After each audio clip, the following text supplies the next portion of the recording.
ಆಂಧ್ರ ಪ್ರದೇಶದ ಕೊಲ್ಲಿಪಾಕಿ ಎಂಬಲ್ಲಿ ರೇಣುಕಾಚಾರ್ಯರು ಲಿಂಗದಿಂದ ಉದ್ಭವವಾಗಿ ಲೋಕ ಸಂಚಾರ ಮಾಡುತ್ತಾ ಕ್ಷೇತ್ರಾಧಿಪತಿಯಾಗಿ ನೆಲೆಸಿರುವ ಮಲಯಾಚಲ ತಪೋಭೂಮಿಗೆ ಬಂದು ಶ್ರೀಮದ್ ರಂಭಾಪುರಿ ಪೀಠವನ್ನು ಸ್ಥಾಪಿಸಿದರು. ಈ ಒಂದು ಪುಣ್ಯ ಸ್ಥಳ ಇರುವ ಸ್ಥಳ ಯಾವುದೆಂದರೆ ಚಿಕ್ಕಮಗಳೂರು ಜಿಲ್ಲೆಯ ನರಸಿಂಹರಾಜಪುರ ತಾಲೂಕಿನಲ್ಲಿರುವ ಬಾಳೆಹಳ್ಳಿ ಕದಳಿವನ ಎಂದು ಕರೆಯಲ್ಪಡುವ ಬಾಳೆಹೊನ್ನೂರಿನಲ್ಲಿ. ಶಿವಮೊಗ್ಗದಿಂದ 85, ಚಿಕ್ಕಮಗಳೂರಿಂದ 65, ಶೃಂಗೇರಿಯಿಂದ 35, ಹೊರನಾಡಿಂದ 40 ಮೈಲಿ ದೂರದಲ್ಲಿದ್ದು ಭಕ್ತಾದಿಗಳ ಬೇಡಿಕೆಯನ್ನು ನೆರವೇರಿಸುತ್ತಾ ಬರುತ್ತಿದೆ.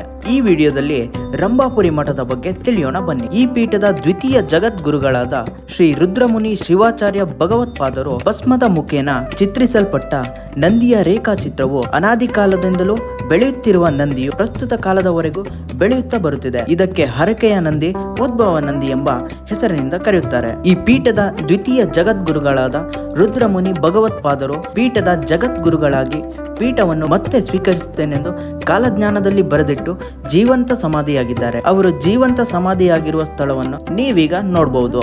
ರಂಭಾಪುರಿ ಪೀಠವನ್ನು ಅಲಂಕರಿಸಿ ಲಿಂಗೈಕ್ಯರಾದ 119 ಜಗದ್ಗುರುಗಳ ಗದ್ದುಗೆಯನ್ನು ಕಾಣಬಹುದು. ಮಾನವ ಧರ್ಮಕ್ಕೆ ಜಯವಾಗಲಿ, ಧರ್ಮದಿಂದಲೇ ವಿಶ್ವ ಶಾಂತಿ ಎಂದು ಘೋಷವಾಕ್ಯವನ್ನು ಸಾರಿದ ಏಕೈಕ ಪೀಠ ರಂಭಾಪುರಿ ಪೀಠ. ಸರ್ವ ಧರ್ಮಗಳ ತವರೂರು, ಹಸಿರು ಧ್ವಜ ಪತಾಕೆಯನ್ನು ಸಾರುತ್ತಾ ಕೃಷಿ ಮತ್ತು ಅಭಿವೃದ್ಧಿಗೆ ಸದಾ ಬೆಂಬಲಿಸುವಂತಹ ಏಕೈಕ ಪೀಠ ರಂಭಾಪುರಿ ಪೀಠ.